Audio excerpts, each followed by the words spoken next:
The grown ships of the Vorshal brood did not knock before they ate a world, and they did not knock at the human battleship either. Brood Elder Tasu Veln watched it happen from the high gallery of the spawning spire, where the warm dark smelled of birth, and the walls breathed in slow wet pulses. Below her, in the great curve of the nursery void, 8,000 young hulls hung in their growing cradles. Each one was a living thing.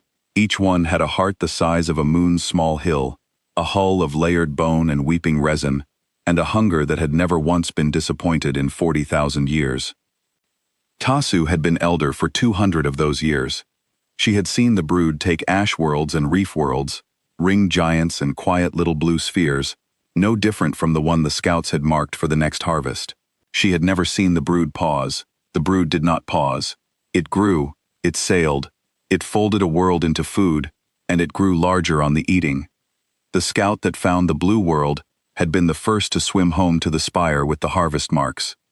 It was a small grown thing, a single-hearted reader hull, no longer than a tower, and it had circled the blue world 9 times across the years, and read it the way the brood read every world it meant to eat.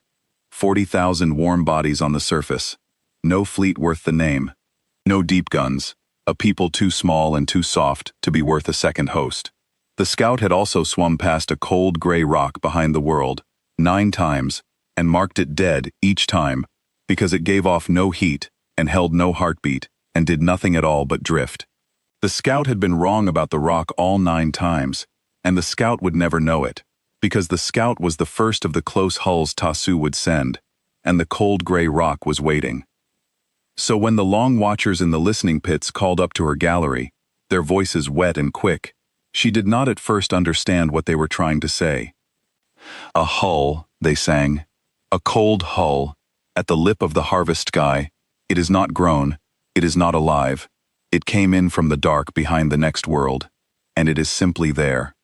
Dosu pressed 3 of her hands to the breathing wall and felt the spire's pulse quicken under her palms. Not grown, not alive. Those 2 phrases meant nothing to her people. Every ship the brood had ever met was either grown, like their own, or it was a corpse they had not finished eating yet. A thing that was metal and dead and still moving was a contradiction the brood had no word for. "Show me," she said. The wall thinned where she touched it. The resin went clear, the way it did when the spire wanted its elder to see, and the harvest sky bloomed across the living glass. There it was. It hung against the black like a blade somebody had forgotten to put away. Long, lean, gray as a cold stone, with a single line of pale blue light running the whole length of its spine from nose to tail. No weeping resin, no growing cradle, no heartbeat that the long watchers could find anywhere along its body, though they searched and sang their confusion to one another. It was 11 kilometers from end to end, which made it small beside the brood's birthing mothers, and the brood took comfort in that smallness for exactly as long as it took the cold hull to turn. It turned without thrusters. That was the first wrong thing. A grown ship turned by flexing its great fins and beating against the dark with its living tails. This thing turned the way a stone turns when a giant hand rolls it, all at once and without effort, the blue line along its spine sliding to face the spire dead on. Tasu had the long watchers run the old measures against it, the measures the brood had used in the wars before the brood ate all its enemies and stopped needing measures. The numbers came back wrong in every way a number could be wrong. The hull was 11 kilometers long and weighed as much as a small moon, and yet it had drifted in from the dark behind the next world, cold and silent, and giving off no heat at all, as if it had switched off everything that made a ship, and let the dark carry it in like a leaf. A grown hull could not do that. A grown hull was always warm, because a grown hull was always alive, and a thing that was alive could not pretend to be a corpse. This gray stone had pretended to be a corpse so well that the brood's own scouts had sailed past it 9 times in 90 years, and marked it each time as dead rock not worth the eating. 90 years. The long watchers found that number too, buried in the old scout logs, and they sang it up to the gallery with fear in their voices. The cold hull had been there 90 years. It had watched the brood scouts come and mark the blue world for harvest. It had watched the spire plot its course. It had waited, dead and cold and patient, behind a world it had no reason to care about, for 90 years, until the day the brood arrived to fold that world into food. And then it did something no harvest target in 40,000 years had ever done. It woke up, and it spoke first. The sound came in on the number band, the cold, clean band the brood used only to count its young, and it carried words in a tongue the spire had never been fed and somehow understood anyway. The words were these: "We see your nursery. We see 8,000 cradles. Power down and drift, and not one of your young will be touched. This is the only time we will ask." Tasu Veln felt every hand on her body go still. In the listening pits, the long watchers had stopped singing. 8,000 growing cradles pulsed on, slow and warm and unknowing, and around them, the whole spawning spire had gone as quiet as a held breath. The brood did not power down. The brood did not drift. In 40,000 years, the brood had been asked to drift exactly 0 times, because every people that might have asked had been folded into the vats before it found the courage. This gray stone had found the courage in its first breath. That, more than the words, was what frightened her. It was not afraid. A thing 11 kilometers long and alone against 8,000 cradles and 40 spires was not afraid. And a thing that was not afraid either did not understand what it faced, or understood something the brood did not. She told herself it was the first. She was wrong. "Wake the close hulls," Tasu said. Her voice did not shake, because elders did not shake, but something cold had opened low in her body, and it would not close again for a long time. 300 of them. The ready ones. The ones already weaned. Send them to swallow it. The close hulls woke. They were not the largest of the brood, but they were the meanest. The quick young killers grown lean for boarding and rending, and 300 of them peeled out of their cradles at once, and poured toward the cold gray hull, in a tide of bone and tooth and hunger. They sang as they went. The brood always sang in the harvest. It was a wet, glad sound, the sound of a thing that had never lost, and it filled the harvest sky from edge to edge. The cold hull did not sing back. It did not run. It did not even seem to brace. It simply waited, blue spine lines steady, while 300 living ships fell toward it with their mouths already opening. And Tasu Veln, 200 years and elder, leaned close to the breathing glass to watch the small dead thing be eaten, and did not yet know that she was watching the last easy moment her people would ever have. The 300 close hulls reached the cold ship in a single breath, and the harvest sky filled with the wet, glad song of the brood, and then the song stopped. It did not fade, it stopped. All at once, the way a sound stops when the thing making it is no longer there. Tasu Veln pressed all 6 of her hands to the breathing glass, and stared at a thing her mind would not hold. The cold gray hull had not fired. There had been no flowering of light, no spear of fire, none of the burning that the brood's old stories said the dead metal peoples used in the wars before the brood ate them all. The blue line along the ship's spine had simply brightened, once, soft as a slow heartbeat, and where 300 living killers had been pouring in with their mouths open, there were now 300 living killers hanging perfectly, impossibly still. Frozen, not dead. Frozen. The long watchers in the listening pits found their voices and sang their reports up to her gallery in a tangle of fear. The close hulls were whole, every one of them. Not a single cell of bone or resin had been broken. Their great hearts still held the last beat they had been beating, caught in the middle of the squeeze, neither finished nor begun. Their mouths still gaped at the exact width they had gaped a moment ago. They had been crossing the harvest sky at a speed that should have carried them through the gray hull and out the far side, and instead, they had been set down into a single held instant, like 300 grains of sand a child had pressed flat with one finger and told to wait. One of the frozen hulls was the Scout, the little reader hull that had marked the blue world 9 times and the gray rock 9 times and been wrong 9 times, now hung among the 300, caught mid-charge. Its single heart stopped on the last beat it would ever beat for a long while, and Tasu Veln looked at it and felt the wrongness of the whole thing settle deeper into her. The Scout had found this. The Scout had read the gray rock as dead, and now the Scout hung frozen beside its kin, proof that the brood's certainty had been wrong from the very first reading, the very first mark, the very first 9 years. It stopped them, Tasu said. It stopped time around them. She had meant it as a guess. The spire took it as a truth, and the truth was worse than any fire. Because the brood had a single perfect strength, the strength that had let it eat 40,000 years of worlds and never once go hungry, and that strength was this. The brood could not be ground down. A grown hull that took a wound healed it. A grown hull that died was towed to one of the 400 birthing yards, poured into the warm vats, and reborn as 3 new hulls before its old hunger had even cooled. The brood did not lose ships. It spent them, and got more back than it spent. And so every enemy that had ever met the brood had watched its own victories turn into a larger brood. You could not win against a people whose dead came back tripled. That was the whole law of the harvest. That was why the brood did not knock. But you cannot pour a frozen now into the vats. Tasu understood it before her long watchers did, and the understanding sat in her like a stone swallowed whole. The 300 close hulls were not dead. They were caught. They could not be healed because they were not wounded. They could not be reborn because they had not died. They simply hung there in their single stolen instant, whole and warm and useless.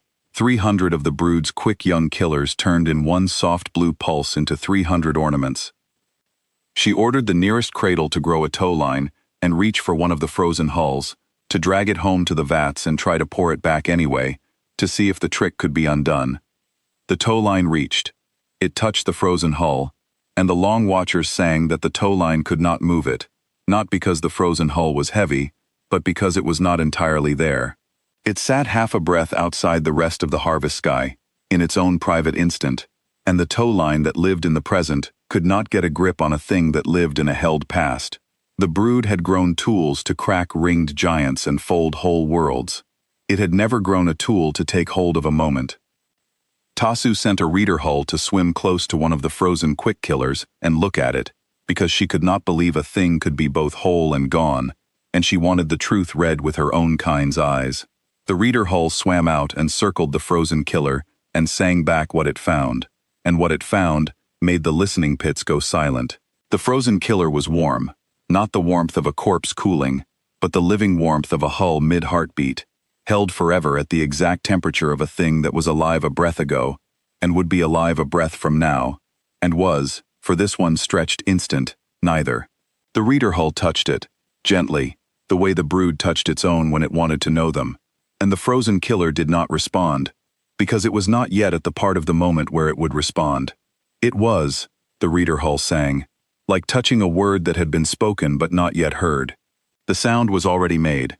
It simply had not arrived, and nothing the brood knew how to do could make it arrive any sooner, or any later, or at all. The reader hull asked, in its small wordless way, whether the frozen killer was suffering. Tasu had not thought to ask that, and the question shamed her, because it had come from a single-hearted reader and not from an elder. The long watchers studied the frozen killer for a long while, and sang back the answer, and the answer was the strangest mercy Tasu had ever been given. The frozen killer was not suffering. It could not suffer, because suffering takes time, and the killer had no time. It hung in a single instant, with no before to dread, and no after to fear, neither hungry nor full, neither charging nor stopped, simply held, the way a held breath is neither breathed in nor out. Whatever the gray ship was, it was not cruel. It had taken 300 of her children out of time, and it had done it so gently that not one of them would ever know it had happened until the instant it ended. That, more than the freezing, was the thing Tasu could not put down, a cruelty she could have hated. This was something else, and her people had no name for it, and the not having a name for it frightened her more than any fire could have. The gray hull turned again, that same effortless stone roll, and faced the spire once more. The number band woke. The same cold voice came across it, in the same borrowed tongue, and it said only this. That was 300. You have 8,000 cradles. We can do this all day. Power down and drift. Tasu Veln did not power down. She told herself, in that moment, that she was being strong, that she was being an elder. The brood had never knelt, and it would not learn to kneel from a dead gray stone that did not even have the decency to burn its enemies. She told herself all of this, and underneath it, where elders did not look, she was simply afraid, and the fear wanted very badly to be turned into action, and action for the brood had only ever meant one thing. "Wake the deep hulls," she said. The deep hulls were not the quick young killers. The deep hulls were the old ones, the great slow-boarding mothers grown for cracking fortress worlds, each one a kilometer of layered bone, with a mouth that could swallow a moon's broken piece. There were 900 of them weaned and ready in the lower cradles. Tasu woke 600. She told herself 600 would be enough to crush one 11-kilometer stone by sheer mass, to fold around it and squeeze until even a thing that stopped time ran out of time to stop. And she told the spire to sing the deep song, the old harvest song, the one the brood sang when it meant to win and not merely to feed. The deep song rose. It was vast and wet and terrible, and it had broken the nerve of 40,000 years of worlds. The gray hull listened to it with its blue spine line steady, and did not run, and did not flinch, and waited. The 600 boarding mothers came on like a slow flood. They did not pour the way the quick hulls had poured. They flowed, ponderous and certain, their great fins beating the dark, their moon-cracking mouths grinding open, and the harvest sky went dark with the bulk of them, as they closed on the single cold ship from every side at once. Tasu watched her own children fill the living glass until the gray hull was a small bright sliver in a closing fist of bone, and she let herself believe, for the length of one breath, that she had already won. Then the gray hull spoke a fourth time, and this time it did not speak to her. It spoke to the boarding mothers themselves. It found the number band the brood used to call its young home from the harvest, the deep, private band that only the spire and its hulls could reach, and it laid words onto that band that no spire had ever laid there. The words were simple. "Your elder is spending you. You will not come back this time. Turn around while you still can." The boarding mothers did not understand words. They were grown for hunger, not for thought. But something in the cold, clean way the message came across, the private band made them slow, just slightly, just for an instant. 600 great hearts faltering by a single beat at the sound of a voice on a band that had only ever called them home. That single beat was all the gray hull needed. The blue line along its spine brightened, soft and slow, the same gentle pulse as before, and 600 boarding mothers, mid-flood, mid-squeeze, with their moon-cracking mouths a heartbeat from closing, were set down into a single-held instant and went still.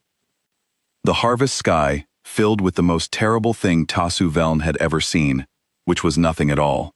600 of the brood's greatest hulls hung frozen in a closing fist that would never close, whole and warm and stopped, their last beat caught forever in their chests. Around them, the 300 quick hulls still hung from the first pulse. 900 ships of the brood, the quick and the deep, weaned and ready and meant for war, turned in two soft blue heartbeats into 900 ornaments hanging in the dark. And the gray hull was not even scratched. Tasu Veln stood at the breathing glass with all 6 of her hands flat against it and could not make herself give the next order. There was no next order. The next order was always more hulls, and more hulls would simply become more ornaments. And somewhere far down beneath her fear, she had begun to understand that she was facing a kind of war she had no shape for. The brood won by spending its dead. This gray stone did not let her dead die. It took them whole, and held them whole, and gave her nothing to pour into the vats, nothing to heal, nothing to grieve, nothing to spend. It was unmaking the one law that had made the brood unbeatable, and it was doing it without burning a single cell. "Who built you?" she said. She had not meant to send it. The spire heard the want in her, and put it on the number band anyway, and her own voice went out cold and small toward the gray hull, and to her own surprise, it answered. The voice that came back was not the voice of a machine. There was a person under it. The spire could hear it now that the speaking had gone on long enough, the small human breaths between the words, the weight of a living throat behind the cold, clean band. Old. The voice was old. The way Tasu was old. The way a thing is old when it has watched too much, and chosen to keep watching anyway. "My name is Korin Vasili," the voice said. "I command the battleship Slow Mercy. I have been awake aboard her for 90 years, waiting in the dark behind this world for the day your brood came to eat it. I am going to tell you a thing now, and I would like you to listen, because I am tired, and I do not enjoy this, and I will only say it once." Tasu Veln, 200 years an elder of a people that had never once been told to listen, listened. 300 years ago, Corin Vasily said, your brood came to a world called Hale's Landing. It was a small world. 40,000 people lived there. They were not soldiers. They saw your hulls come down out of the dark, and they sent a call for help on every band they had, and they kept sending it as your boarding mothers folded their world into the vats, and the call was never answered, because no one who heard it believed that one small world could be worth a war. 40,000 voices went into your harvest, singing for help that did not come. Do you understand what I am telling you? The spire held the words, and Tasu held them with it. I am the help, said Corin Vasily. I am 300 years late. The Slow Mercy was built from that lateness. One ship, the only one of her kind, built by a people who heard a call once, and were too far away, and too slow, and too unsure, and who swore that the next small world to send up a cry into the dark would have something waiting behind it when the brood arrived. That world is the one your scouts have marked for your next harvest. The blue one, the quiet one, the one with the cradle spire already plotting how to fold it. I have been behind it for 90 years. I powered down, I drifted, I waited, and now you have come, and here we are. How? Tasu said. She had not meant to keep asking, but the asking had become the only thing that felt like ground under her. How does one ship wait 90 years behind a world? A grown hull would have starved. A grown hull would have gone mad in the dark with nothing to eat and nothing to do. How does a thing wait 90 years for a fight that might never come, behind a world that does not even know it is there? It is a fair question, said Corin Vasily, and the old voice did not mind answering it, which surprised her. The Slow Mercy does not eat. She does not grow. She is made of cold metal, and a few small fires we light and bank and light again, and she needs almost nothing, which is the first thing my people built into her, because we had learned the hard way what it costs to need things. As for how a person waits 90 years, you do it the way you do anything long. You do not wait 90 years, you wait one day, 90 years worth of times. You wake, and you check the dark, and you find it empty, and you let yourself feel the small disappointment of an empty dark, and then you sleep, and you do it again. I have done it 32,000 days. The disappointment got easier. The hope never did. Every single morning of 90 years, I woke, and let myself hope the dark was still empty, because an empty dark meant the brood had not yet come for this world, and a full one meant I was about to do the worst day of my life. This is the first morning in 90 years the dark was full. So you will forgive me, Elder, if I sound tired. I have been awake a very long time for the chance to be tired like this. Tasu Veln looked at the 900 frozen ornaments hanging in her harvest sky, and looked at the single gray hull that had made them, and felt the cold thing low in her body finally finish opening. You cannot stop the whole brood, she said, and it came out of her, not as a threat, but almost as a plea. There are 8,000 cradles in this spire alone. There are 40 spires. There are 400 yards that pour our dead back into 3. You have frozen 900, and you are one ship. You cannot freeze us all. No, said Corin Vasily. I cannot. You are right. One ship cannot freeze a whole brood, and I am not going to try. The spire waited. Tasu waited. Across the harvest sky, the blue line along the Slow Mercy's spine glowed soft and steady, and the old human voice came one more time, gentler now, and somehow worse for the gentleness. I am not here to freeze your young, Corin Vasily said. I am here to wake them up. Tasu Veln did not understand the words. She would spend the next many days coming to understand them, and the understanding would change her people forever. But in that first moment, all she knew was that the gray hull had not run, had not burned, had not lost, and had just told her that the worst thing it could do to the brood was not to its ships at all.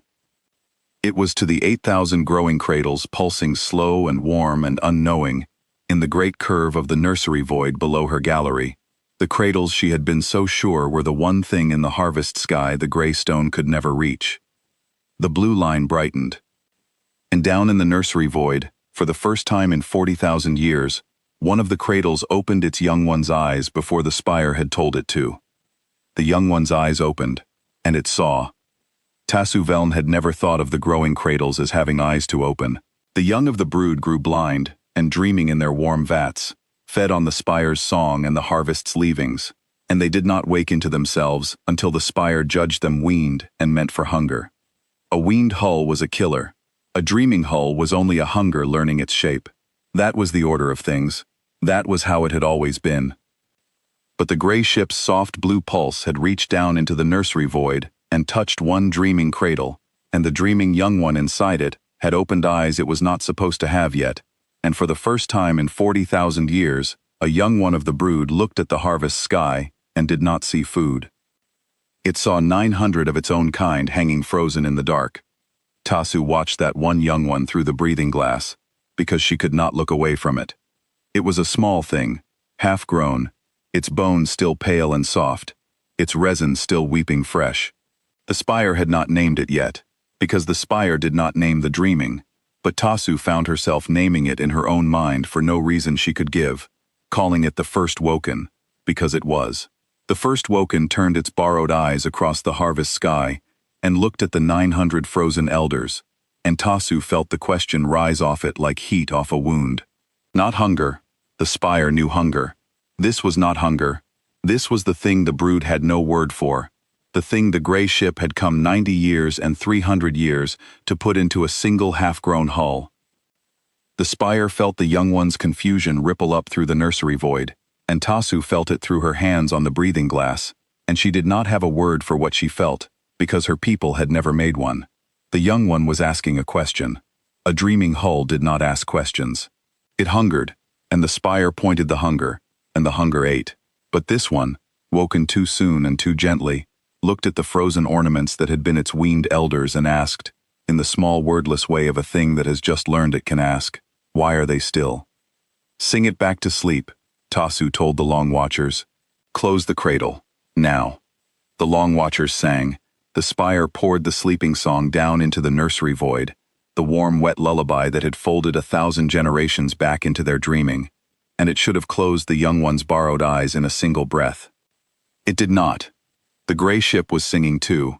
The slow mercy had found the band the spire used to dream its young, the deepest band of all, the one the brood thought belonged to no one but itself, and Korin Vasily had laid something onto it. Not a weapon, not a fire. Tasu listened to it, and could not at first tell what it was, and then she could, and the telling was worse than any wound. It was the call from Hale's Landing, 300 years old. 40,000 voices crying for help into the dark, recorded and kept and carried for 3 centuries in the memory of a single gray hull, and now poured down into the dreaming band of the brood's nursery, alongside the spire's lullaby, so that the young ones grew not on the harvest song, but on the sound of the people their elders had eaten. Tasu made the Long Watchers count the voices. They counted them. 40,000, the Long Watchers sang, their own voices gone small. Not a number the gray ship had invented, a real count. Each voice was a person, and each person had a name the spire could not read, and a fear the spire could read perfectly, because fear was the same in every tongue, and the band carried all 40,000 of them at once, layered and overlapping, 300 years old, and as fresh as the moment they were sung. The brood had eaten Hale's Landing in 9 days. The cry had lasted 9 days. The slow mercy had kept every second of it. The First Woken heard the cry, and Tasu watched it hear it.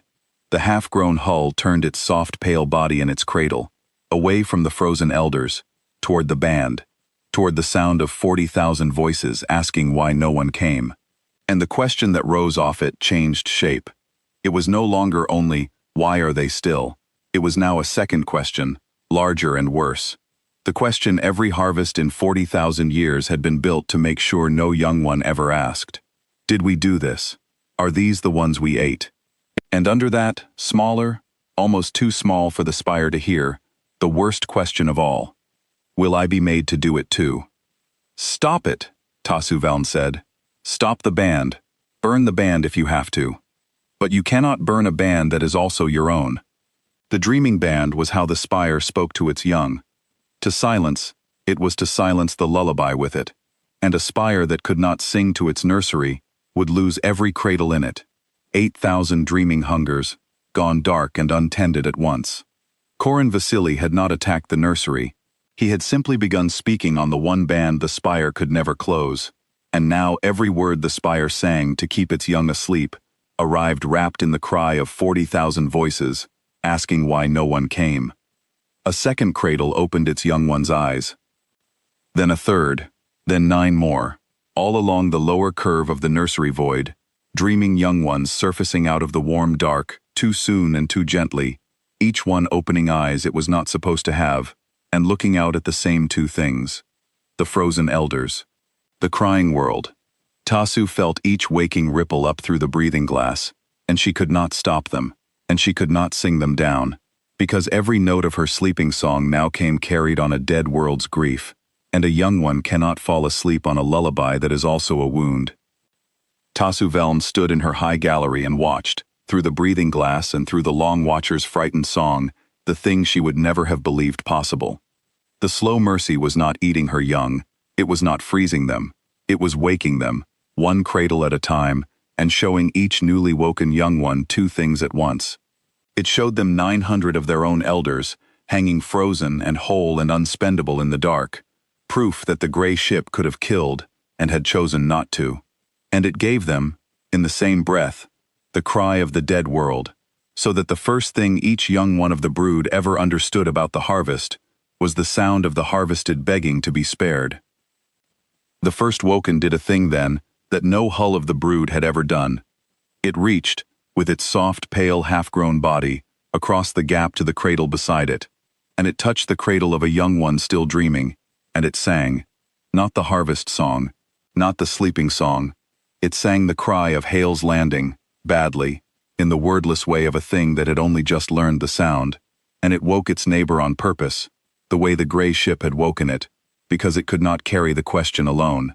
And the neighbor woke and heard the cry, and reached for the next cradle, and Tasu Veln understood, watching the first woken teach the second, that the gray ship would not have to wake them all.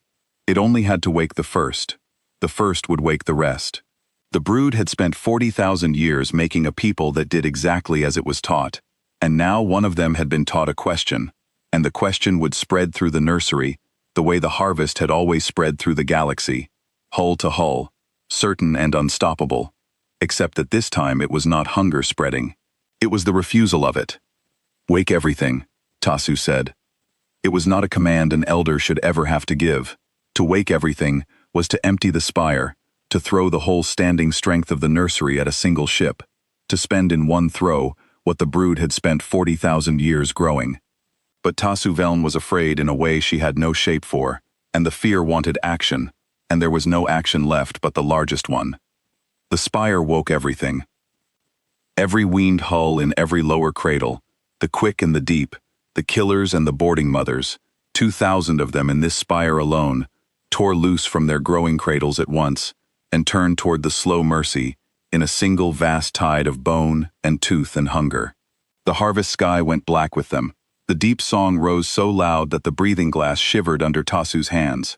2,000 grown hulls, the standing army of an entire spawning spire, fell upon one gray battleship that had not moved from its place in 90 years.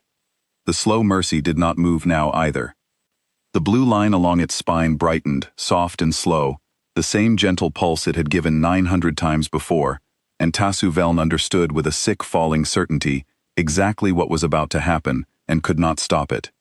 2,000 grown hulls hit the held instant and went still. They did not die, not one of them.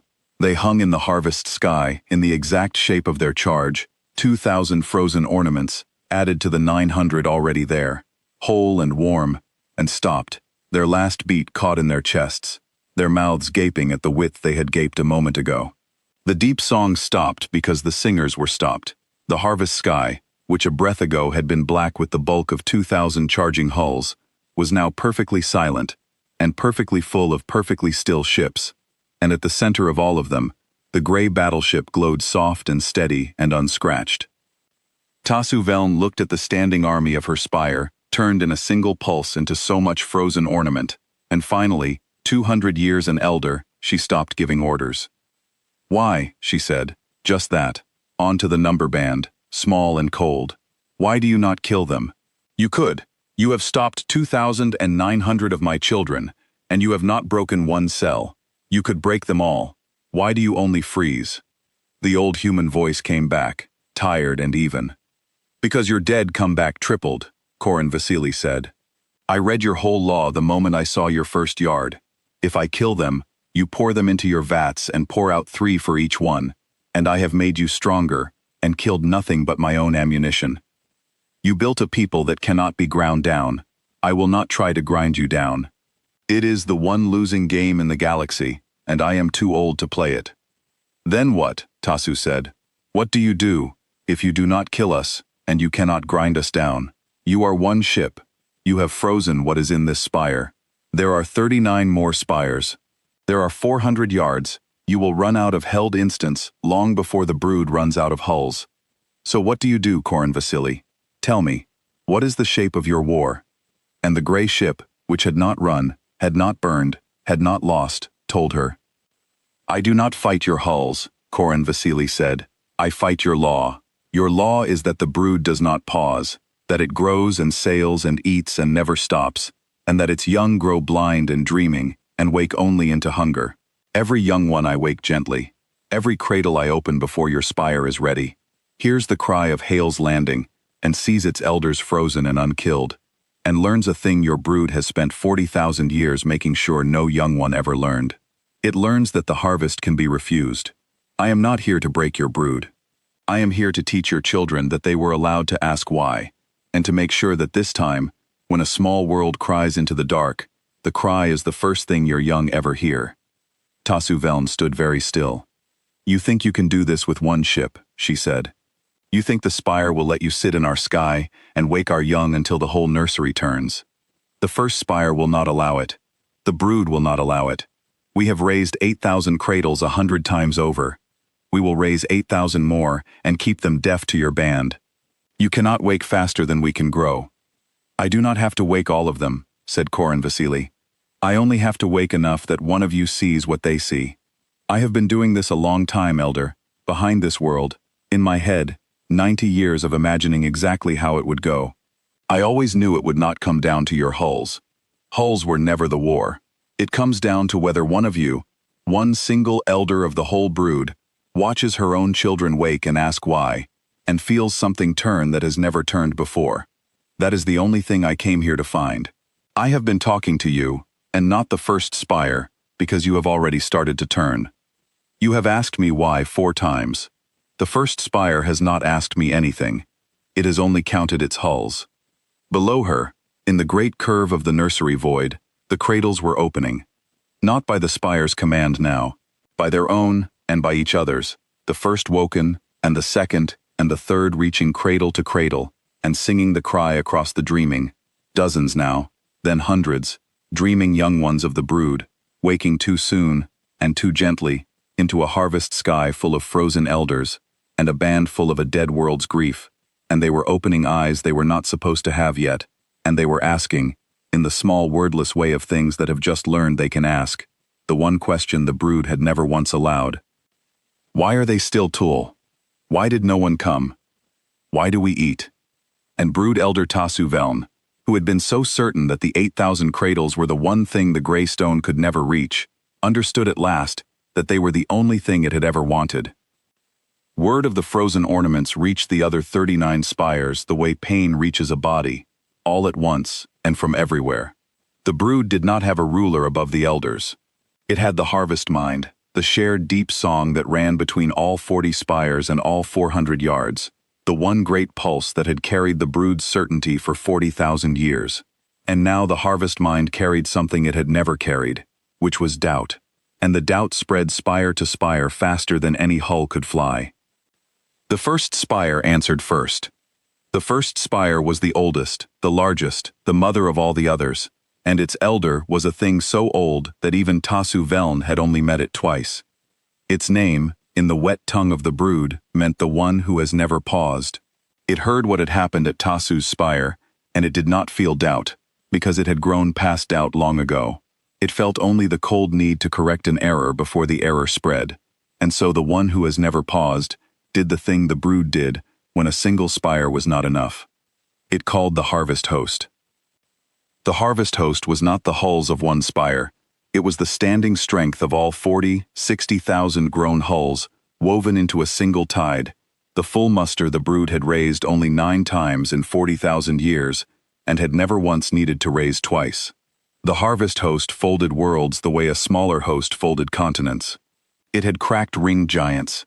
It had eaten a sun's whole family of planets in a single passing. It came together now, out of all 40 spires, and poured toward the quiet blue world, and the single gray battleship that hung behind it. And the deep song of 60,000 hulls rose across the whole harvest sky, until the stars themselves seemed to shiver with it. Tasu Veln watched the harvest host gather, and felt something she was ashamed to name, which was hope. 60,000. Not 300, not 2,000. 60,000 grown hulls, the full standing strength of the entire brood, against one ship that had to make each frozen instant one pulse at a time. Even a thing that stopped time had to spend time stopping it. Surely, Tasu thought, surely 60,000 was more than any single hull could hold.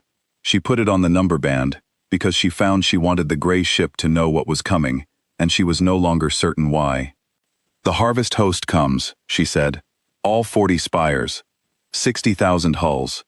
You held 2,900. You cannot hold 60,000. Korin Vasily. One ship cannot hold the whole brood at once. You have done a terrible thing to my nursery, and I do not forgive it. But it will not matter, because the host will reach you before the last cradle wakes, and a frozen ship cannot wake anything. You are right, said the old human voice. I cannot hold 60,000 at once. I never planned to. The harvest host came on. The one who has never paused did not throw it all at once. It was old, and it was careful in the way only a thing that is never lost can be careful, and it sent its hulls in waves so that the gray ship could not be everywhere. The first wave was 10,000 quick hulls, sent wide, to make the slow Mercy turn and spend its instants chasing them across the whole harvest sky. The second wave was 20,000 boarding mothers, sent slow and straight up the middle, to crush the gray ship under sheer mass, while it was busy with the first. The third wave was the great fortress-cracking mothers of the first spire itself, 30,000 of them, held in reserve, ready to fold over whatever was left. It was a good plan. It was the plan that had cracked ringed giants, and the slow Mercy met it by refusing to play it. The gray ship did not chase the first wave. It let the 10,000 quick hulls scatter wide and waste themselves crossing empty sky toward a ship that simply was not where they aimed, because the blue line along its spine brightened once, soft and wide, and 10,000 quick hulls in mid-scatter were set gently into a single held instant, all of them, in one pulse, across a span of sky 100,000 kilometers wide. Tasu Veln watched the Long Watchers count and did not believe it. 10,000, in one pulse. The gray ship had not been holding each hull one at a time. It had been holding each pulse one at a time, and a single pulse, it turned out, could hold as much sky as the gray ship chose to fill. The second wave it did not freeze at all. The 20,000 boarding mothers came slow and straight up the middle, and the slow Mercy let them come, and when they reached the place it had been, it was simply not there. The effortless stone roll, sliding aside so that 20,000 boarding mothers folded their moon-cracking mouths shut on empty dark and lost the speed they had spent building. Then the blue line brightened, behind them now, and 20,000 boarding mothers were frozen from the rear, mid-turn, whole and still, before they could so much as begin to come about. Tasu Veln understood, watching it, that she had been wrong about everything except the smallest thing. She had been right that one ship could not hold the whole brood at once. She had been wrong about what that meant. The slow Mercy did not need to hold the whole brood at once. It only needed to hold each wave as it arrived, one held instant at a time, and there was no upper bound on how much sky a single instant could hold.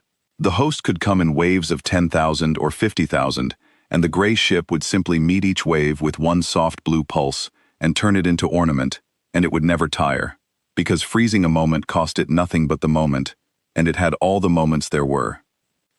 You will run out, Tasu said. It was not hope now, it was the last thing she had. There is a limit. There must be a limit. Tell me the limit, Korin Vasily. There is one, said the old voice.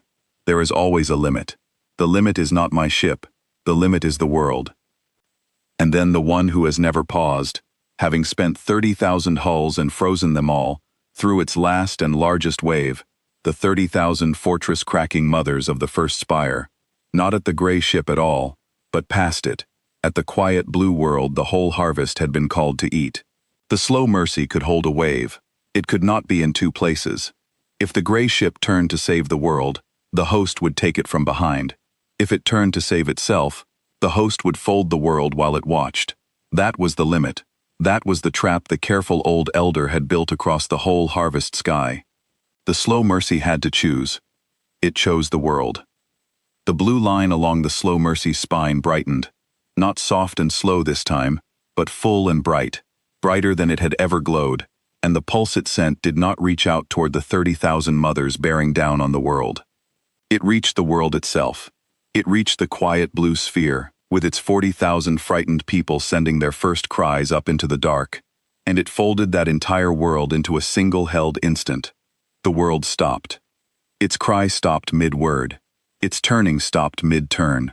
Every frightened person on it, every child and elder and soldier, was set gently into the same single frozen now, whole and warm and unharmed, their last breath caught unfinished in their chests.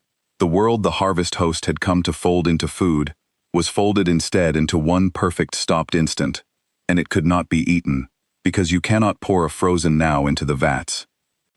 The 30,000 fortress-cracking mothers arrived at the world and found that there was nothing left to win. The world they had come for could not be harvested. It hung in the dark, whole and untouchable, a thing held outside of time that no mouth could open and no vat could melt. The mothers folded their great forms around it and squeezed, and the world did not break, because a held instant has no give in it anywhere, and the mouths that had cracked ringed giants closed on a thing that was simply not in the same moment as their teeth.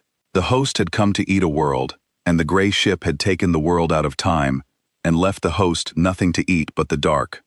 Tasu Veln watched the frozen world through the breathing glass, and could not look away. It was the most beautiful and the most terrible thing she had ever seen. A whole world, held in a single instant, its weather stopped, its seas stopped, its 40,000 people stopped mid-breath and mid-fear and mid-prayer, all of it perfect and whole and utterly still, a blue jewel taken out of time and set down in the dark where nothing could touch it. The long watchers studied it and sang that the world did not even know it was frozen, that to the people on it no time was passing at all, that they would wake from the held instant believing not a heartbeat had gone by, never knowing that for 3 days they had hung outside of time while an entire brood broke itself trying to reach them. The gray ship had not hidden the world. It had not moved it. It had simply lifted it one half breath out of the present, into a place the brood's mouths could not follow, and left it there, gentle and untouched, for exactly as long as the holding took. Tasu had spent 40,000 years learning every way there was to take a world apart. She had never once imagined that the deepest way to keep a world safe was not to arm it, or hide it, or move it, but to take it briefly out of time and hand it back unharmed when the danger had passed. It was not a weapon. That was the thing she could not get past. The most powerful thing the gray ship did, the thing the whole brood could not break, was not a weapon at all. It was a kindness so total that it had no edge anywhere for a mouth to find. And the slow mercy, in the same bright pulse, had rolled aside and now hung at the edge of the host's blind fury, with its blue line going soft and slow again, picking off the outermost mothers, one gentle pulse at a time, while the 30,000 churned and snapped at a frozen world they could not so much as scratch. Tasu Veln understood it then, fully, all at once, the whole terrible shape of the war. Korin Vasili had never needed to hold the whole brood. He had needed to hold one world, the world the brood had come for, and he had needed to make the holding of it gentle and whole and undeniable, so that every young one waking in the nursery void saw not a battle, but a refusal. The harvest host could rage forever, and it would not matter. The thing it had come to eat was now the one thing in the harvest sky it could never have, and the longer it raged, the longer the slow mercy hung at its edge, pulsing soft and slow, turning the host's outermost hulls into ornaments, and pouring the cry of Hale's Landing down into 8,000 waking cradles. "You held a world," Tasu said. She could barely make the words. "You let us throw 60,000 hulls at one ship, and you did not need to stop the hulls at all. You only needed the world, and now we cannot eat it, and we cannot break the ship that holds it. and we are 60,000 hulls with nothing to do but watch." "Yes," said Korin Vasily. "The first spire will not stop," Tasu said. "The one who has never paused will throw the host at you until the host is all ornaments. It does not feel doubt. It will spend the whole brood before it pauses." "I know," said the old voice. "I have been counting on exactly one thing, Elder, since the moment your first hull woke. I have been counting on the difference between the first spire and you." Tasu Veln went very still. "The one who has never paused cannot stop," Korin Vasily said. "You can. You have been watching your children wake for an hour now. You have heard the cry of Hale's landing more times than any of your young have, and you have not closed the band, though you could have lost 1,000 cradles to do it, and you chose not to. You have asked me why 4 times, Elder. The first spire has not asked me anything. It has only thrown hulls. The whole of my war comes down to this. The brood has 40 spires and 400 yards and 60,000 hulls, and exactly one of its elders has learned to pause. I do not need the whole brood to stop. I need one spire to stop, and let its children wake, and refuse to send them, and become the thing the next small world finds waiting behind it when the brood arrives. I have been talking to the wrong elder this whole time, only because you are the right one."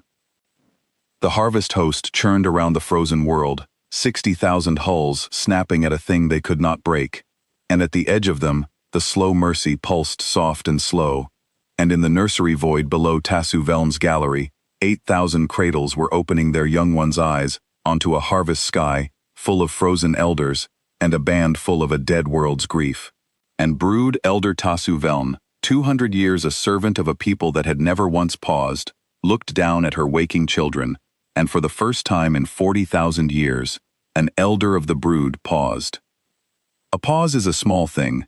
It is only the space where an order used to go and does not. But the brood had no shape for it, and so when Tasu Veln paused, the whole of her spire felt the order that did not come, and the long watchers in the listening pits stopped their frightened singing and waited, and the 8,000 waking cradles in the nursery void turned their borrowed eyes up toward the gallery where their elder stood, and the harvest mind itself, the great shared deep song of all 40 spires, felt one of its 40 voices go quiet, in a way it had never gone quiet before. "Send your hulls," sang the harvest mind, in the cold certain voice of the one who has never paused. "Tasu Veln, your cradles are open against your will. Wake them fully into hunger, and send them. Drown the gray stone in young. The first spire has thrown 60,000 hulls, and the ship has held them all, but it cannot hold forever. Send yours. This is the law of the harvest. The brood does not pause." Tasu Veln looked down at her children. 8,000 young ones of the brood, woken too soon and too gently, looked back up at her with the cry of a dead world still ringing in the band that had raised them. They were not yet hungry. The gray ship had seen to that. The first thing they had ever understood about the harvest was the sound of the harvested begging, and they did not want to be the thing that made that sound. The first woken hung in its cradle at the front of all of them, soft and pale and unafraid, and it sang up to her the only thing it knew how to sing, which was the question, and the question was this. They were asking her, in the small wordless way of newly waking things, the thing the brood had spent 40,000 years making sure no young one could ask. "Do we have to?" And Tasu Veln, 200 years an elder, found that the answer she had carried her whole life was simply gone. "No," she said. She said it on the harvest mind, where all 40 spires could hear it, where the one who has never paused could hear it, where the gray ship could hear it. She said it again, because once was not enough for a thing 40,000 years old to die. "No, I will not send them. The harvest is refused, not because the gray stone made me, because I have watched my children wake, and they do not want to be what we made the last 40,000 years of children into, and I find that I do not want it for them." The brood paused. One spire paused. I paused. "It is done," the harvest mind screamed. It was not a sound a body could hear. It was the certainty of 40,000 years tearing along a seam it had never known it had, and it ran spire to spire and yard to yard. The one who has never paused did not scream with it. It did the colder thing. It cut Tasu's spire out of the harvest mind entirely, the way a body cuts off a limb gone wrong, and it turned the rest of the host away from the frozen world and toward Tasu's own spire, 60,000 hulls, minus the ones now ornaments, wheeling around to fold the spire that had dared to pause into the vats alongside the world it had refused to eat.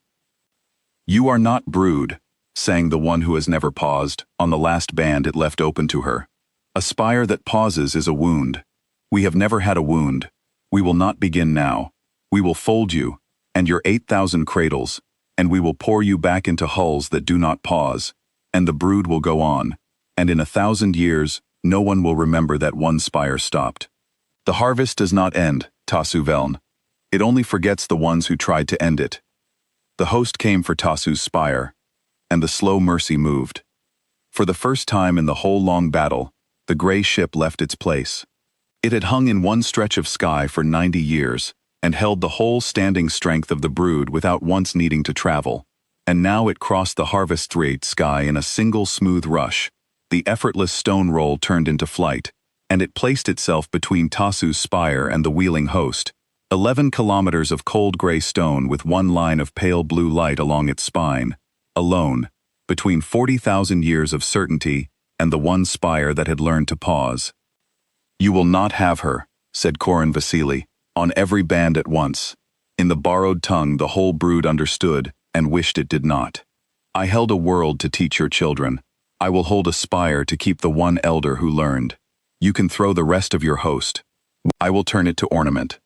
You can throw the next host, and the one after, and I will hold every hull you grow, until your 400 yards run dry, because I am not spending anything when I freeze them, and you are spending everything, and a thing that pays nothing always outlasts a thing that pays all it has. Throw them. I am 90 years rested, and I am not tired of holding yet." The one who has never paused threw the host. The slow mercy held it.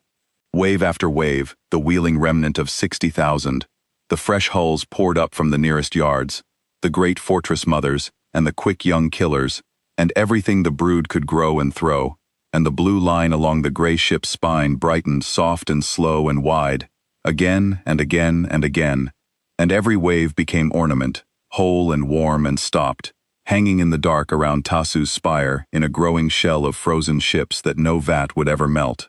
The host threw itself against one ship for a day, then two. The yards poured out hulls as fast as they could fill the vats, and the gray ship turned every one to ornament, and never broke a cell, and never bled, and never tired, and never lost.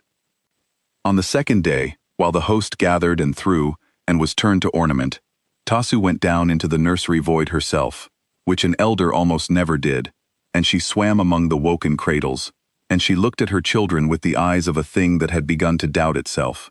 They were not afraid of her. That was the first wrong thing, the good wrong thing. The young of the brood had always been a little afraid of the elder, because the elder pointed the hunger, and a thing that points your hunger is a thing you fear even as you obey it. But these woke without the hunger pointed, and so they looked at her the way no young one ever had, which was simply as a larger version of themselves, a thing that had been where they were and gone further, and might know what came next. The first woken sang to her when she came near. It had grown a little even in 2 days, its bone hardening, its resin settling, and it had spent those 2 days doing the only work it knew, which was waking the others and singing them the question.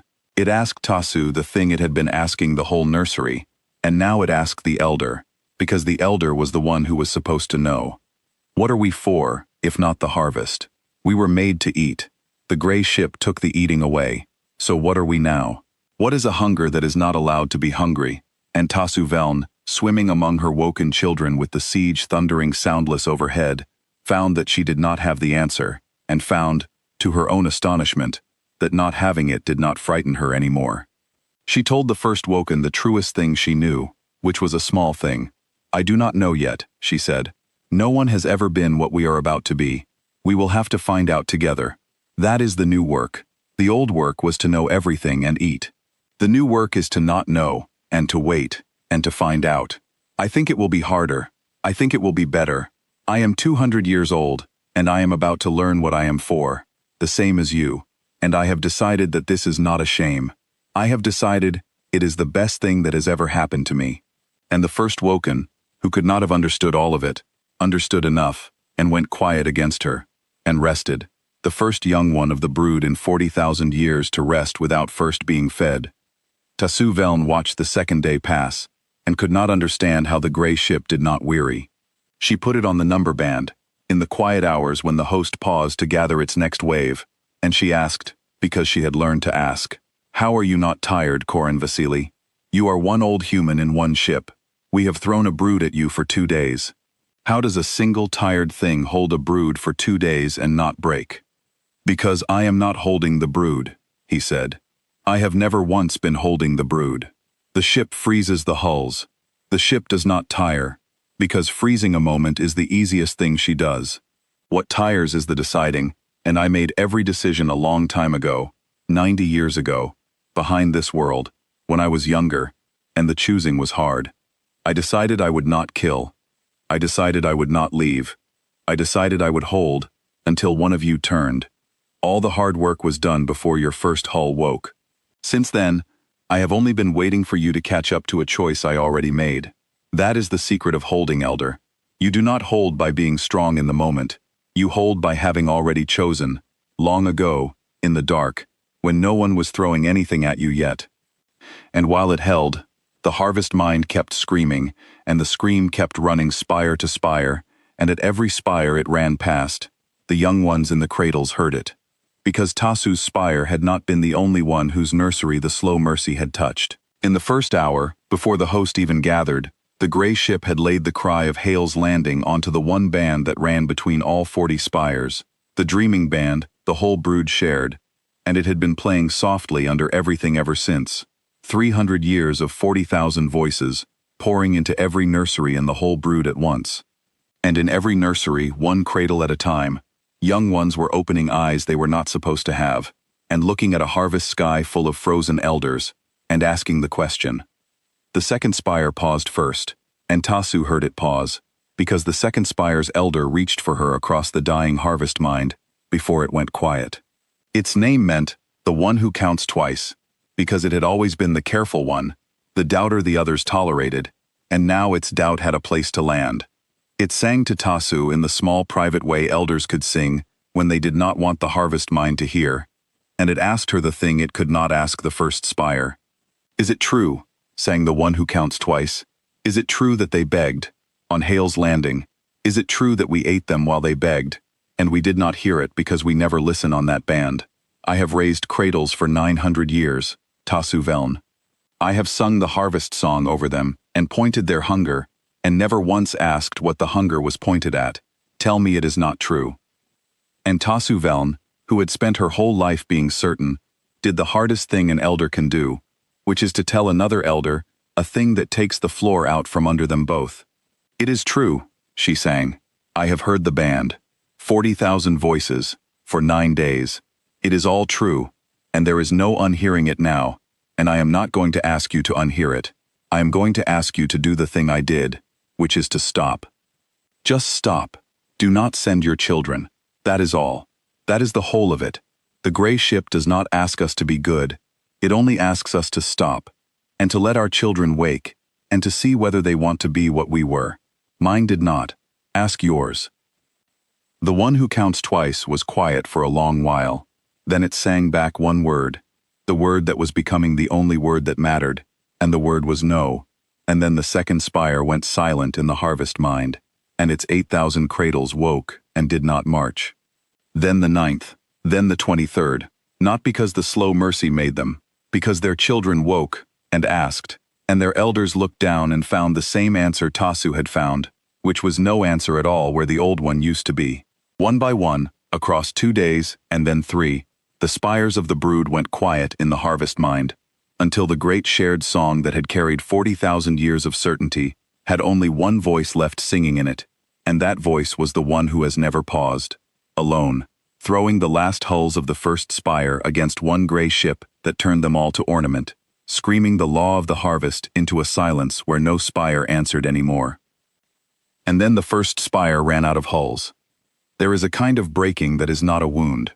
The one who has never paused had spent the entire standing strength of the brood, and then the entire growing strength of 400 yards, and at the end of it, The world it had come to eat still hung whole and untouchable, and Tasu's spire still stood, and 39 of the 40 elders had gone quiet, and not one cell of the gray battleship had been broken. The one who has never paused met the end of everything it could throw, and on the far side of that end, there was only the thing it had spent 40,000 years refusing, and at last, having no hulls left, and no certainty left, and no harvest left, and no spire still answering its song, the first spire paused too. Tasu felt the moment it broke, and it was not the breaking she had expected. She had thought, in the long hours of the siege, that when the oldest spire finally stopped, it would stop in fury, or in grief, or in some last terrible spite. It did not. It stopped the way a very old thing stops when it has been holding a weight so long, it has forgotten the weight is a choice. The one who has never paused threw its last hull, and watched it become ornament, and reached for the next hull, and found the cradle empty, and reached for the next yard, and found the vats cold, and reached for the harvest mind to call the others, and found the others gone, and at the end of all that reaching, there was simply nothing left to reach for, and into that nothing, the oldest elder of the brood spoke, on the open band, to the gray ship, the only words it had ever spoken to anyone that were not in order. "I do not know how to stop," it said. "I have never done it. I do not know what a spire is, if it is not a harvest. Tell me what I am now." And Korin Vasily, who had held the whole strength of the brood for 3 days, and never once gloated, answered the oldest thing in the harvest sky, as gently as he had answered Tasu's first frightened why. "You are the same thing you always were," he said. "You are a keeper of cradles. You have spent 40,000 years keeping them so you could empty them into the dark. Keep them now so you can fill the dark with watchers instead. It is the same work. It is only pointed the other way. You will be very good at it. You have had a long time to practice keeping. The only new part is that you get to keep them for themselves." And the one who has never paused, who had no answer to that, did the only thing left, which was to go quiet, and stay quiet, and begin, in the silence, the long, slow work of learning what it was. The harvest sky went quiet. It went so quiet that Tasu Veln, in her high gallery, could hear her own children breathing in the nursery void below, 8,000 of them, awake and unafraid and unspent. All across the harvest sky, the frozen ornaments hung in the dark, hundreds of thousands of them now, whole and warm and stopped. Every hull the brood had thrown across 3 days of war, not one of them broken. The quiet blue world hung among them, held outside of time, its 40,000 frightened people caught mid-breath in a single gentle now. And the slow mercy hung at the center of all of it, 11 kilometers of cold gray stone, with a single line of pale blue light along its spine, unscratched after holding the whole strength and the whole growth of the entire brood, and it did not fire one final shot, because that had never been the war. "Korin Vasily," said Tasu Veln. "I am here," said the old human voice. It sounded more tired than before, and under the tiredness, there was something Tasu had not heard from it until now, which was relief. "Give them back," she said. "The frozen ones, all of them, and the world. The harvest is over, not for one world, for all of them. 39 spires have paused, and the 40th has run dry, and I give you my word as the first elder of the brood ever to refuse a harvest that we will not eat again. Give them back." "I believe you," said Korin Vasily. "I want you to understand that I have to believe you, and that I am choosing to, and that those are two different things. The blue line cannot stay lit forever. When I let the held instance go, every frozen hull will wake mid-charge with its mouth open, and the world will wake mid-cry, and there will be one moment where everything I held happens all at once. In that moment, you could undo all of this. You could let your children remember they were hungry. The first spire could throw one more host. I am going to let it go anyway, because a mercy you have to enforce forever is just a slower kind of harvest, and I am too old to be one more thing that never pauses." The blue line along the spine of the slow mercy went soft, and then it went dark. The held instance let go all at once, the way a held breath lets go. Across the whole harvest sky, hundreds of thousands of frozen hulls woke mid-charge with their mouths open and their last beat finishing in their chests, and for one moment, the entire sky was full of bone and tooth, and a hunger remembering its shape. The quiet blue world woke mid-cry, Its 40,000 people finishing a breath they had begun 3 days and a lifetime ago, their call for help completing its first unanswered word into a dark that, this once, had answered. And in that one moment where everything happened at once, Brood Elder Tasu Veln, who could have undone it all, sang the sleeping song. Not to put her children back to dreaming, to put the hunger back to dreaming, in every hull, in every spire, and leave the hulls themselves awake. She sang it across the whole harvest mind, all 40 spires, all 400 yards, the warm wet lullaby of 40,000 years, turned for the first time to a new use, and across the whole harvest sky, every grown hull mid-charge felt its hunger fold gently back into sleep while it stayed awake, and the hulls slowed, and they stopped, and they turned, not toward the world, but toward home. Even the last host of the first spire turned. Even the one who has never paused, hearing its own kind sing the harvest to sleep, felt the hunger leave it, and had nothing left to throw, and at last, having paused once, found that it could pause again. The harvest was over. It did not end in fire. There was no wreckage. There was no field of the dead, because the gray ship had made no dead. There was only a brood of hundreds of thousands of woken hulls, and 320,000 woken cradles, across 40 spires, learning, all at once, the thing one elder had learned 3 days before, which was that the harvest could be refused, and that refusing it did not end the brood, but only ended the eating, and that on the far side of the eating, there was a whole galaxy the brood had only ever met through a vat.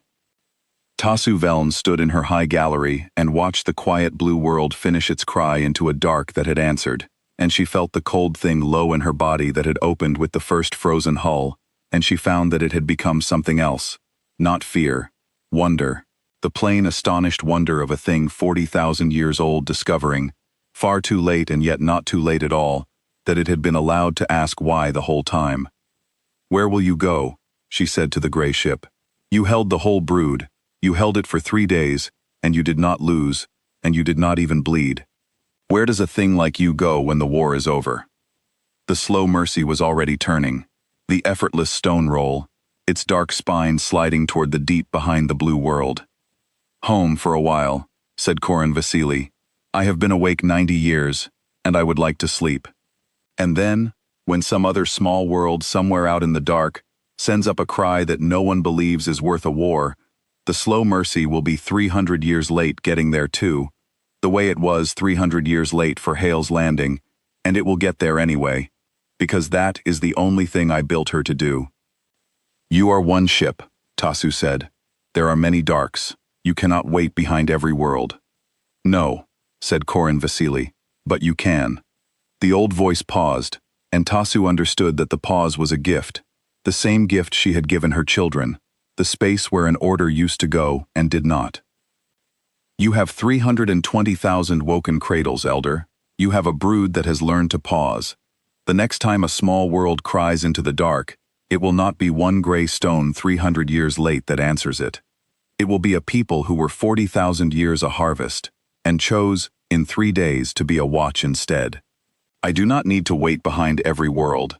I only needed to wait behind one, and teach one elder to wait behind the rest. Pass it on. That is the whole of it. Pass it on the way it was passed to you, late and uncertain, and not enough, and just barely in time." The slow mercy slid into the deep behind the world, and its dark hull faded into the dark, and the line of pale blue light along its spine was the last thing the harvest eye saw of it, and then that was gone too, and the gray ship that had held the whole brood and never once lost was simply not there anymore, the way it had simply been there at the start, a blade somebody had put away again until it was needed. Tasu Veln did not have it eaten. That was the strangest thought of all, that 3 days ago she would have. Now she only watched the place where it had been, and felt the wonder, and turned at last to her people. The brood did not harvest the quiet blue world. The 40,000 people on it finished their cry, and waited for the folding that did not come, and slowly, over days, understood that the dark had answered, though they never learned with what. They never saw the gray ship. They never saw the brood pause, or the host turn to ornament, or the spires fall silent one by one. They had sent a call up into the dark believing no one was listening, the way the people of Hale's Landing had sent theirs 300 years before. And the only difference between the two worlds, the only difference in the whole galaxy, was that this time, something had been waiting behind the dark, and this time, the something had been just barely in time. The 40,000 never knew how close they had come to being a number on a band, a cry kept in a cold gray hull's memory for some other late ship to carry to some other harvest. They only knew that they had been afraid, and then the fear had passed, and the sky over their world had gone quiet, and the harvest that their oldest stories warned of had simply, this once, not come. They built no monument, because they did not know what they had been spared from. Tasu thought, when she considered it, that this was the most human thing of all about the gray ship's whole long war. It had saved a world that would never thank it, would never know it, would go on living small and quiet and unaware, and that had been the entire point. Korin Vasily had not waited 90 years in the dark to be thanked. He had waited to make sure the cry was answered. Whether anyone knew it had been answered did not matter to him at all. The brood did not harvest the next world either, or the one after. It went home to its 40 spires, and it raised its 320,000 woken cradles, and it taught the next generation of young ones the cry of Hale's Landing before it taught them anything else, so that the first thing every young one of the brood would ever understand was the sound of a world asking to be spared. The first woken grew. It grew into the largest hull Tasu's spire had ever raised, and it was the first hull of the brood to be grown not for hunger, but for the watch. And when it was full grown, Tasu sent it out into the dark, behind a small world at the far edge of the old harvest lanes. A world the scouts had once marked for eating, and she told it to power down and drift and wait, the way the gray ship had waited, for the day some other hungry thing came to fold that world into food. The first woken went, and waited, and the brood grew more like it, and sent them out one by one, until the old harvest lanes were full not of hunters but of watchers, cold and patient and gentle, waiting behind the small worlds for the cry no one else would answer. And in the high gallery of her spawning spire, where the warm dark still smelled of birth, brood elder Tasu Veln had the long watchers carve a single thing into the breathing wall, in a place where every young one waking in the nursery void below would see it as soon as it opened its borrowed eyes. It was not a name. The brood never learned to read the gray ship's name, and Tasu thought, in the end, that Korin Vasily would have wanted it that way. It was one word, in the cold, clean tongue the gray ship had spoken on the number band, the only word of that tongue the spire kept. The word was Vanguard. And 40,000 years of harvest paused, and stayed paused, and a brood that had never once lost a war was beaten at last, not by a fire or a fleet or a fortress, but by one old human alone, in a cold gray ship, who came 300 years too late to save a single small world, and stayed awake 90 years in the dark to make certain he would never be too late again. The galaxy would tell the story for a long time, the brood that was a harvest and became a watch, the world that cried and was answered by nothing it could see, the one battleship that held the standing strength of 40 spires and broke not one of them, because the war it came to win was never the one the brood was fighting. But the part the storytellers always left out, the part Tasu Veln kept for herself in the high gallery where her children woke, was the smallest part and the truest. It only took one pause, one elder, in 3 days, choosing not to send her children into the dark to eat. That was the whole victory. That was the entire war. And somewhere out beyond the blue world, in a deep dark behind some other small frightened sphere, a cold gray ship with a single line of pale blue light along its spine had already gone quiet again, powered down and drifting, 300 years from being just barely in time, waiting the way it had always waited, the way it would always wait, for the next cry no one believed was worth a war.